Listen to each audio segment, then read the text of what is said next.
Hello, welcome back to the Villa View. It's time for a match preview in association with Luke 1977 with two eggs presenting the preview show today. I feel like we have to address the haircut situation straight off the bat, Max. Max from Villa on Tour is with me, as you can see. Coincidentally, Max, we both decided without speaking to each other that yesterday was the day to shave our heads. Yeah, I asked my dad, can you just give me a little bit of a trim on the sides? And it went so horrifically wrong that I just thought, just get rid of all of it. To be fair, I don't mind it. It's low maintenance. It was just getting to the stage where it was just annoying me. And I've never had hair that long, so can't complain with the egg look.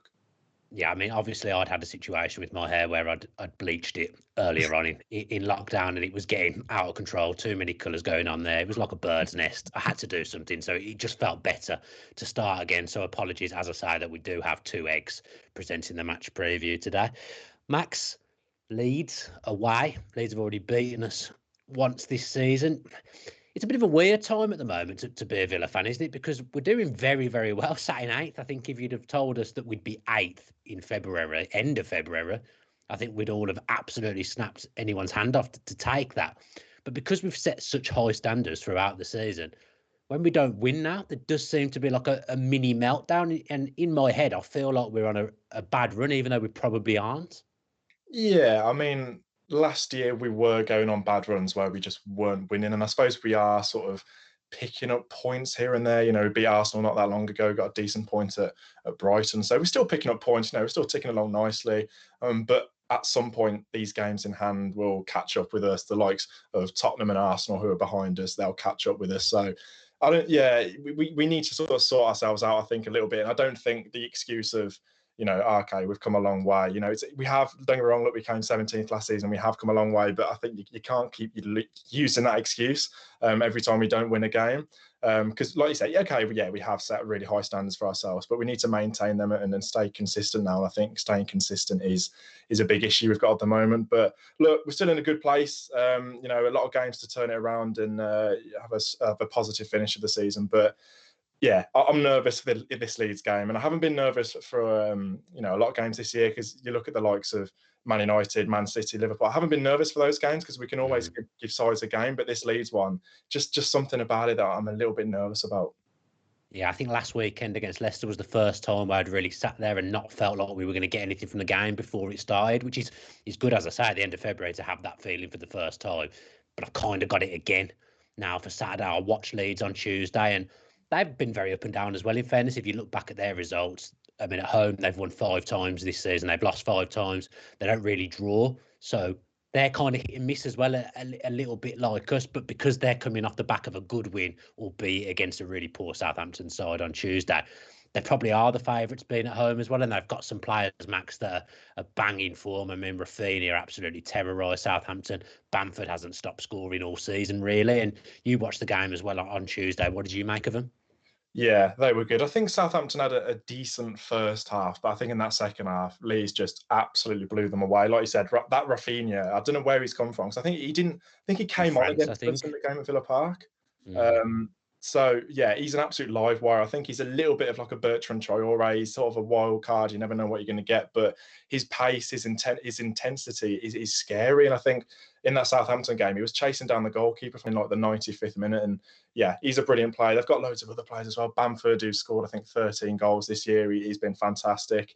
And the whole, Bielsa, why is he getting so much praise and things like that? At the start of the season, I was saying that as well, like why the media sort of lapping him up so much. But I think you've got to give him credit that he's got them 10th in the Premier League with a lot of players in there that are sort of, championship players. Stuart Dallas, Ayling, Bamford, they are, a few years ago, they were bog standard in the championship. So you got to give him credit. They're having a great season. And if they win, I think they go ahead of us. So that's a bit of a reason to try and get something out of this game. But yeah, they're having a great season. It'll be a really tough game.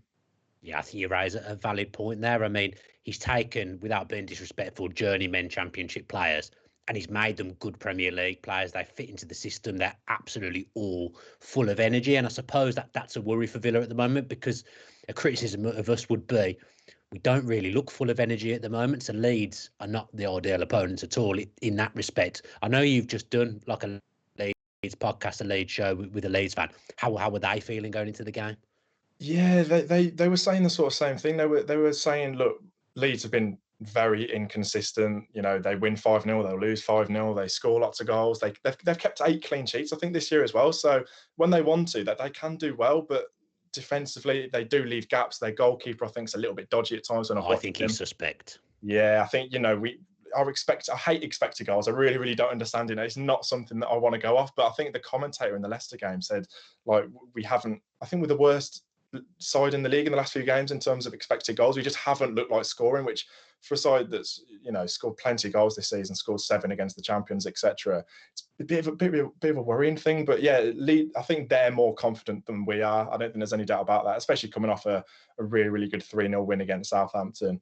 But yeah, I definitely think they're more confident than we are. And like you said, it's strange because in the Leicester game, we did look tired, and it's weird because if we were seeing this in the 6 games in 18 days, you could probably understand it. But we had a week leading up to the Brighton game, a week leading up to the Leicester game, a week leading up to this game as well. So you can't really use the excuse of fatigue or the players are tired anymore, even if there's not a lot of rotation. So you can't use fatigue. But we did look tired against Leicester for some reason. The intensity just wasn't quite there, and they played us off the park. So if we play like that again, we'll lose against Leeds because a team that they're so intense and they just run and run and run, and that's just not the side that we want to come up against at the moment. So yeah, that's definitely something to worry about. I guess another worry would be the fact that when we'd lost games before, we were coming away from them and saying, "Oh, we could have easily got something today. It was a good performance. We were unlucky." But the last 2, Brighton, we were very, very lucky to come away with a point. And then Leicester, even though we got ourselves into a decent position after half-time by getting the early goal to make it 2-1, I never really ever felt like we were going to kick on and equalise and take anything from that game. So I guess the performances, they're kind of disintegrating, aren't they? They're through the season, our performances are getting worse, and over the last couple of weeks, I suppose results are getting worse as well. Yeah, I think, before the Brighton and Leicester game, like you said, we were pretty much in every single game, bar, probably the Leeds game at home, to be fair. But I think that the Manchester clubs away is a prime example. We go there, okay, we lost Chelsea away as well, but we give them a real, real good game and a run for their money. But in recent weeks, we just haven't done that. Against Leicester, it was really poor. Look, I don't think Jack would have changed anything if he was on the pitch. We still would have conceded those goals, but it just we never looked up for it, and we sort of came out knowing that we were going to lose, and that's what it sort of came across as. And we didn't really look up for it, and that's got to change against Leeds. Has got to change, and whether that's a change of personnel or a change of mentality, I'm not sure, but something has got to change because this isn't sustainable. We're not scoring goals. Okay, yeah, we scored one against Leicester, but that was our only real chance, really. Schmeichel didn't have to do anything, did he? Really, apart from pick the ball out of his net. To be fair, so. It's not worrying times because, like you said, we're having a great season, but we are going through a sticky patch, and we kind of do need to get out of it at some point, and hopefully that's as soon as possible. Yeah, I think we've had notoriously sticky January and February under Dean Smith in the 3 seasons that he's been at the helm. So I guess there is a pattern emerging there. I'm not sure if there's any correlation between those seasons at all, but it is something that's a problem at the moment. You spoke about the midfield and maybe changing personnel. Obviously, we don't think Jack Grealish is going to be available, which is a massive blow. Any team's going to miss their best player. I think Villa probably rely on Grealish as heavily as any side relies on one player in the Premier League. El Ghazi looks low on confidence. He came in and replaced Jack in the last game, but he is really a confidence player. I thought he didn't look ready at all against Leicester on Sunday. Just looked so low on confidence. Do you change that? Do you try Trezeguet on the left? A lot of people are saying play Trezeguet on the right to back Elmo up against Rafinha. What do you do with it? First off, what do you do out wide? I think that's a really tough one because I said the other day after watching Leeds against Southampton that I'd play Trezeguet, but thinking on it now, Traore's been our best winger in my opinion, and he's scoring goals and getting assists and he's doing well. So I don't think you can take him out the side. But on the other hand, you can't play him on the left because he's so heavily left-footed and he's not going to go down the wing. You want him cutting in and actually changing the game on that right-hand side. So Trezeguet on the left, is that an option? I think he's better on the right, but then El Ghazi's better on the left. So to be honest, I don't think he'll change it. I think he'll keep El Ghazi on the left and Traore on the right, but I maybe want to see Trezeguet because of his energy as well. I think that'll be a massive factor in a game against Leeds, but I don't want to take Traore out either. So I'm glad I'm not the manager because that's a really tough one on the wings. But yeah, if I was sensible, I'll probably keep El Ghazi and hopefully he plays his way into a bit of form. All he needs is a tap in at the back post and, he'll get 5 and 5 again, hopefully anyway. But Yeah, that's a tough one on the wings, that is, because I think Trezeguet's got a real shout to potentially come back in on Saturday. Yeah, I can't remember if we'd cut out by then. We had some technical issues on Sunday on the Villa View. I was saying when Trezeguet plays down the left, he just runs into cul-de-sacs.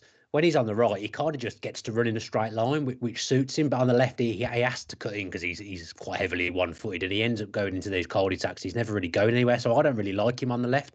I think you have to stick with El Ghazi and like you say, try and hope that he plays himself into form. I agree with you completely with Traore as well. He's a goal threat, and at a time when we're not exactly banging him in, I think taking a genuine goal threat when Grealish probably isn't going to play as well won't help us.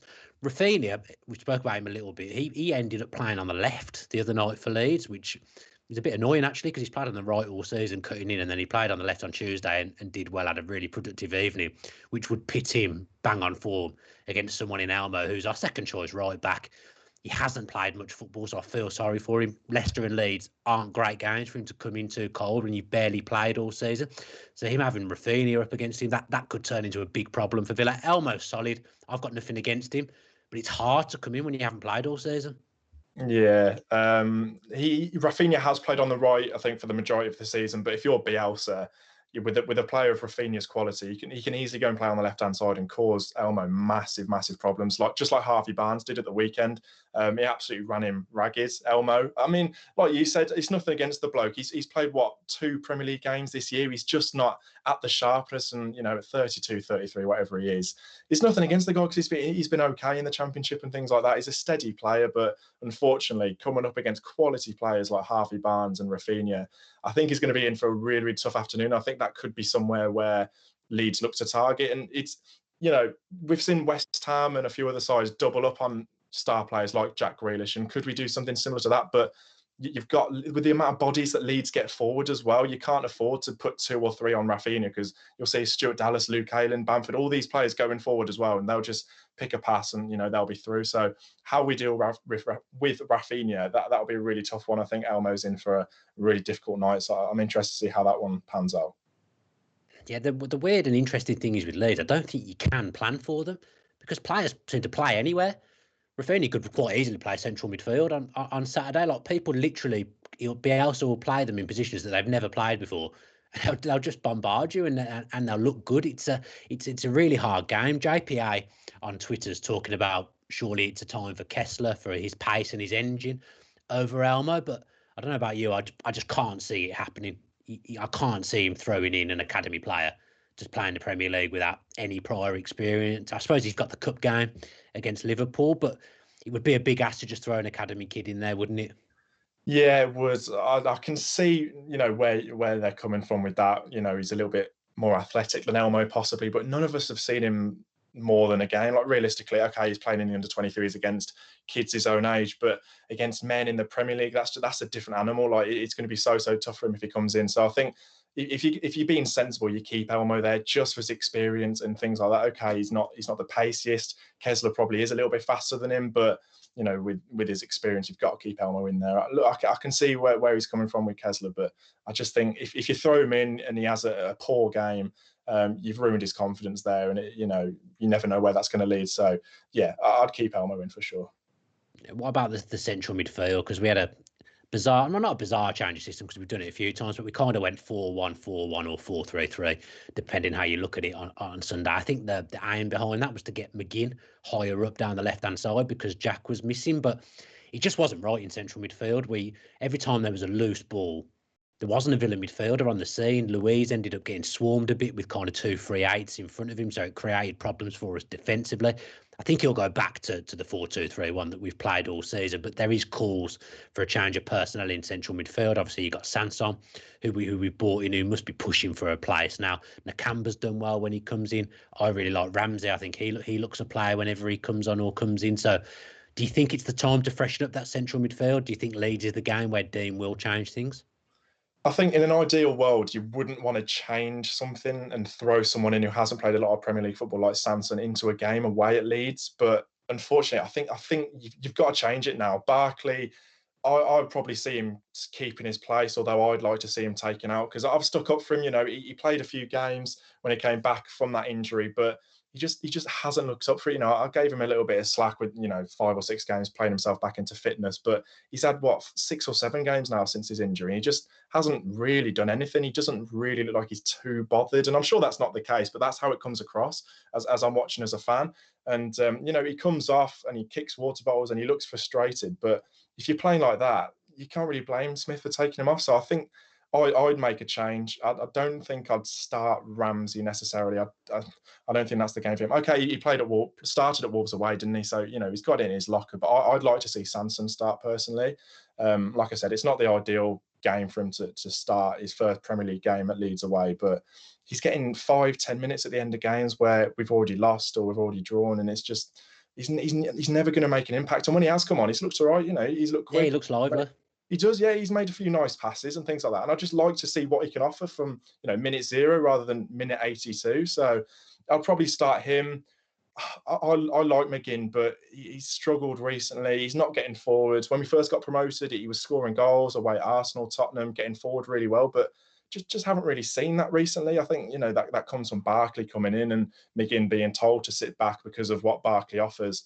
And Barkley not necessarily coming back to defend, which isn't his role, obviously. I'm not having to go in for that, but yeah, something's got to change in that midfield, and I don't know what it is. Nakamba as well, that's a shout, but yeah, it's a tough one at the midfield at the moment.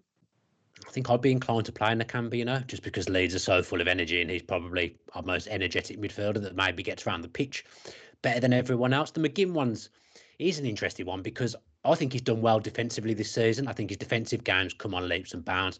I think in a lot of games, his range of passing when he plays deeper is very good. And in certain games, you've really seen that. The Chelsea game, I remember he was outstanding both defensively and with the ball at his feet. But it's not his natural game, so you are curbing something within him. You're probably curbing his best traits in getting around the pitch. And I suppose we played him in his best position on Sunday, though, and it didn't go very well. I thought arguably he was worse than Barkley. I've defended Barkley as well. There's something not right there. I think he probably thinks, I think he's frustrated with himself. I think when he's coming off and he's kicking water bottles and he's trudging off the pitch slowly, I don't think he's cross with Dean Smith. I think he's cross with himself. I think he's just not doing it at the moment. He's struggling to get back to the level that we need him to be. But I guess, how long do you take for him to get to that level? Do you give him a game off and maybe have him on the bench to inject us with something with 20 minutes left if the game's going badly for us? Like you said earlier, we're not the managers. It's not our decision to make. But I do think something needs to change in that midfield, and he's going to have to do it quite quickly because the fans are getting a little bit restless. I know social media is not the best barometer, but the midfield, something that's coming up every week now, is not being right, and I do think he's got to change it at some point. Chris on Twitter's saying that in-game substitutions and in-game tactical decisions from Dean Smith, that there's nothing really happening. Is he a bit tactically deficient in games, in-game management? And I went back through our games and tried to find a game where a sub has made an impact or changed the game for us in our favour, and I couldn't really find one. The only one I could find was Wolves when El Ghazi came on and bagged a penalty, but I don't really remember him touching the ball other than that penalty, so I don't know whether you can count that. We're not knocking Dean Smith because we absolutely love him, but I suppose something that could be levelled at him is, you've said already, substitutions, they come quite late. Our subs don't really ever seem to impact the game, do they? No, like I said, I think they just come on far too late. They're never, ever going to change the course of a game with 8-9 minutes to go. I think, Davis is a prime example of that. Look, I don't think he's had the best time at Villa by any stretch, but when you're throwing him on with 2 minutes to go at Burnley away, he's not going to change the game. Throw him on with 20 minutes to go, 25 minutes to go to really, really make an impact on the game. And then if he doesn't perform, fair enough. At least you're giving it a go. But yeah, the tactical thing, I think, it's been the case with Smith for quite a while. I don't think it's a recent thing. There just doesn't seem to be a sort of plan B necessarily. If it doesn't work out with what he set out at the start of the game, we never change it. I think we haven't come from behind to win this season, have we? I think Chelsea away is the only time we've got something. We took a point, didn't we? I don't remember us coming from behind and winning. I could be completely wrong, but I don't remember that happening. Yeah, exactly. And I think that's down to the lack of plan B, possibly. So I think that's something that Dino has to work on. And, when it's not going our way, what do? You have to think fast, and what do you change? And, being desperate with 10 minutes to go and throwing on, you know, Sanson and Ramsey, it's not the one. It's not the one. So he's got a lot to think about. And like you said, I think something's got to change on Saturday. And I'd start with the personnel on that one. Something's got to change. Who would you bring in Nakamba for then? Do you take Louise out or McGinn? That's the problem. It's a tough one. I'd go by the logic of Louise has had a rest recently. I don't remember McGinn having a rest. Has McGinn played every game this season? No, he was suspended. Suspended for one. Was it West Ham, I think? Did he miss one? I can't remember. Was he? Yeah, it was Arsenal. It was Arsenal because Nakamba played against Arsenal. Didn't he play for Louise? We're going over. I thought he played for Louise. That guy, I thought Louise was on the bench against Arsenal. I don't know. Can't remember. Basically, Louise has had a rest recently. In my mind, yeah. McGinn would be the one. If anything, I just think as well, Nakamba's done well when he comes in. And if you're looking at players for certain games, as I said earlier, he's the energetic one, isn't he? He's the one out of all the midfielders that's going to break the play up. Louise is more one for interceptions. I'd say Nakamba's more of someone that's actually physically going to break it up. And Leeds they're going to have a lot of the ball. They're going to play on the front foot, you would imagine, because they only play one way and it's full pelt or nothing. They could quite easily beat us 5-0. We could quite easily go there and win 5-0. Dan Kiernan on Twitter says, Leeds struggle against sides that sit back. Should we take that approach? I don't think you can risk that. I think you've got to play Leeds at their own game in a way. I think if you sort of pin them in their own half, it makes it difficult for them to sort of come out and throw bodies forward. I think, yeah, it's a risk maybe worth taking because of how good our defence has been and you know, games where we have sat back. You look at the end of the Southampton game where we did sit back for a long time and we did ride it out with a little bit of luck. So possibly, but I don't think I'd risk it. I think you've got to play Leeds at their own game and try and score. Because I think their defence isn't great. I think they've got one of the worst defensive records in the league. So why would you go there and not exploit that? I don't get that. We've already touched on their goalkeeper. He can be got at. So why not just go all out and give it a go and just see what happens? I'd rather see that than us sit back and just hope for the best and try and hit them on the counter attack. I'd say as well, it's very difficult to play on the counter-attack when your main ball carrier's not playing. Yeah. We're so good on the break, and when we are good on the break, the main reason for that will be Jack. One of the other players that would be good on the break is Ross Barkley, and he's not exactly firing on all cylinders at the moment. So I'd suggest it'd be very, very difficult for us to play on the break. I don't think I'm going to like the answer to this, Max, but give me a score prediction. Oh, I don't know. I think there'll be goals. I think there will be goals. Both you know, the way both sides play. I'm going to go 2-2. And to be honest, I'll probably take that. Who's our next game? Who's our next game? Sheffield United on Wednesday. Okay. I'll probably take a point here and go and win that game. But yeah, I'm going 2-2. I never predict us to lose, ever. But I'm going to go against the habit of a lifetime. I think we'll come out the wrong side of a high-scoring game, maybe lose 3-2. But I never predict us to lose, so hopefully that will be a good thing that I've predicted us to lose, because let's face it, I'm wrong more often than not. So that could end up being a good thing, Max. I think that does us for today. Thanks ever so much for joining me. Let's not ever get our hair cut at the same time ever again, because quite frankly, it looks absolutely ridiculous on the screen. Thanks to Luke 1977 for sponsoring the show. You'll have noticed going up along the top of the screen that we do have a discount code that gets 20% off most things. That's TVV20. Max is staying very quiet. There are other discount codes that are around. But yeah, if you've watched this show, then make sure you use this one rather than the other discount codes that do the rounds on social media. Max, I'm sure you'll be on the channel again soon. It's always a pleasure to speak to you. Hopefully we'll both enjoy the game on Saturday, not Sunday. One thing left to say, up the Villa. Up the Villa.